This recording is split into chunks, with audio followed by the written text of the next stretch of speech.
महाराष्ट्र समाज सेवा संघ, श्रीमती माई लेले श्रवण विकास विद्यालय, बालवर्ग कनिष्ठ, इंग्लिशची सुरुवात भाग 4. मुलांना ए पासून झेड पर्यंत वाचन यायला लागल्यावर हेच वाचन उलट्या क्रमाने म्हणजेच झेड पासून ए पर्यंत घ्यावे.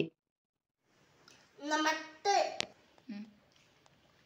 Z Y H W V U T H R Q P O N